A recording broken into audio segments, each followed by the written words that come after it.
Well, good day, Sail Wars fans. This is Bart giving you an update on where we're at on modifying the compass.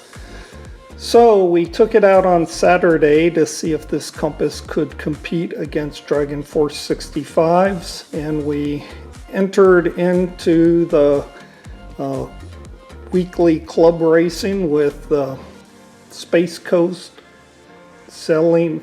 Model Sailing Club down in Melbourne, Florida. And basically the compass never really got going because right off the bat we had a problem with the sail winch. Yes, the sail winch right there, that little thing right there. It has some type of little reverse winding pulley system where as one line reels in, the other one lets out. And it was just something we could not fix out there on the club site at the pond. We were racing 6 different boats that day in 3 classes, and so after looking at it and trying to get help from some of the other sailors out there, nobody knew how to rewind this little winch thing right there. Yeah, it's a real problem. So we also had another problem with the switch right here, which some of our subscribers actually wrote in and said they had a problem with that. So I decided to start working on Weston's boat today and see if I could fix it. So first thing I started to do was work on that winch, and I quickly realized this was going to get quite difficult. They make nothing easy. And so while I was doing some testing, this little switch, which gave us a little bit of problems out at the pond, we had to use a screwdriver to actually click it over, and then it kind of went away and we had to click it back and forth a few times to get it going. And then the sail winch failed. Well, working with it today, of course, it didn't want to work half the time, so I figured, why even have that stupid switch? If other people are having problems with it, we had problems with it, let's just get it out of there. So it actually went where that little hole is right there, and to get that out, you have to first take off the servo arm that goes back to the rudder, and then you take out the 4 screws that hold the whole platform in, and then you can lift it out and rotate it and take the 2 screws out that hold that little switch in place.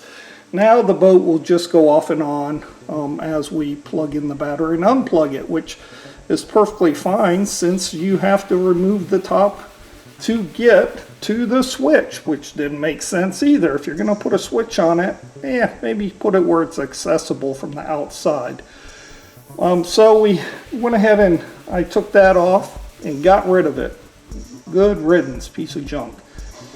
And then I also, after I put it all back together and soldered some wires, I found out that we had another problem. The part that looks like this, kind of, not this exact part, but one similar, I think the other one's in the trash, it actually went on this end right here. Well, that stupid thing gave us problems too. It only worked when it was just a tad bit in, so I worked on the wires, tried to move them around a bit, and never could get it to work exactly right. So in the end, during taking out the switch, I went ahead and put a new end, because thankfully I had another one, and so I repaired it so it plugs into the receiver, and as you can see the lights going on in there, so it works well. So then overall, I probably worked on this boat about 5.5 hours, somewhere in there, off and on.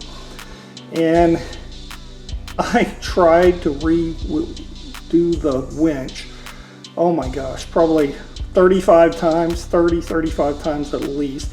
I tried it every different directions. As you can see, I even wrote on the top of the winch which way it reels in and which way it reels out. I tried everything, and because one side reels in and one reels out at the same time, they have to be wound different directions. which to get it tight and get it in there, it's so hard to do. I don't even know how they do it in the factory. So in the end, I finally just wanted to throw the boat, so I kind of gave up on it. And then I got to thinking, well, it works pretty good on the DF65, and I do have an extra one of the rubber band type systems. So what I did is I actually got a rubber band, and as you can see, I tied it just like you tie it on a Dragon Force 65, and I ran it all the way up, and I tied it up here on the front of the boat. So now I have a tension. So now I don't need to double reel, I guess double wind the winch. And so I went in, I took the winch apart, I cut half the line and tied it to the reel. And then I had to kind of measure it a few times with the sails. But now the winch just reels in and out, and the tension's kept on it by this rubber band. So it's kind of just like a Dragon Force 65. And guess what? Well, let me turn on the radio. Okay, so let me turn it to its side here, just so you can see. Let's see if I can set it down somewhere. Okay. All right, it's kind of hard to do while I'm holding it, but watch this. Wow, the sails actually come in and the sails go out. Okay, as you can see, the jib is another problem I see with this boat, is they put the weight up here in the front. I don't believe it's heavy enough, because it always stays in the up position, whereas from what I understand, the jib should kind of have a neutral, like whether it rotates side to side, and this boat just doesn't. So I don't like that either. But at least I got this winch system going right. See, I got pretty good now. I'm trying to adjust it a lot like a Dragon Force, as far as how far out the booms go. But as you can see, let's go over what we have changed on this compass to see if it can compete with a Dragon Force. Now remember, from the get-go, once we decided that this was kind of a inferior boat, we said you would be much better off just buying a Dragon Force 65 in the first place, because we have had to buy a bunch of parts. Now, if you remember, I had to replace the rear servo, I think, went out. We replaced this rudder with the Dragon Force 65 rudder because the other one was too small. We had to put the top part, which hooks to the rudder, we had to do that. Thus, the push rod right here binded really bad.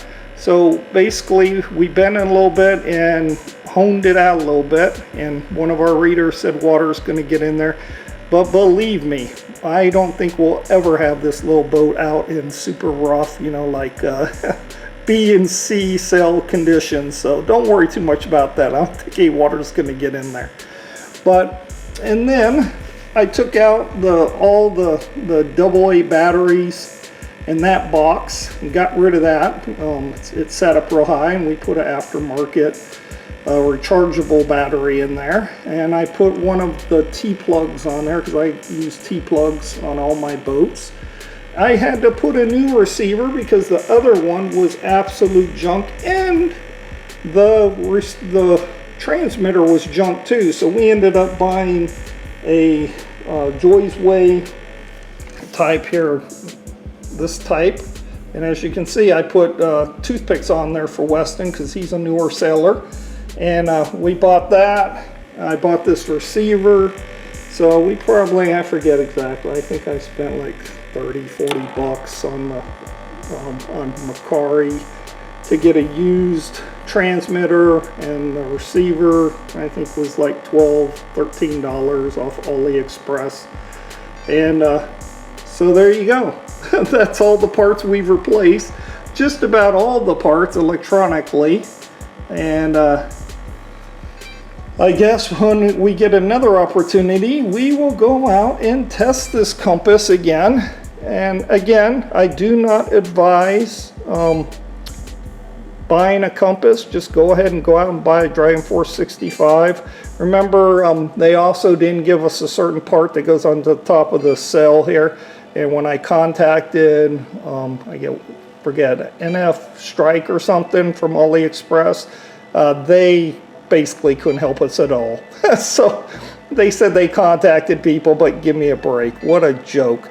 So bad customer service, no parts to buy. Kind of a ridiculous boat, and we suggest you do not buy it, but as you guys want us to, we are fixing it up to see exactly how it will compete against the Dragon Force 65. Unfortunately, if you've been following this channel and following this compass build, you know that this compass, every time we take it out to get it to compete against a Dragon, something breaks on it. So I'm not sure exactly what on it could actually break now, since I've replaced darn near everything. But we will see. As soon as I can get her out and have a competition, we'll do that and we'll tell you how it went. Don't forget to subscribe and like this video if you want more compass action. Talk to you later. See you at the pond.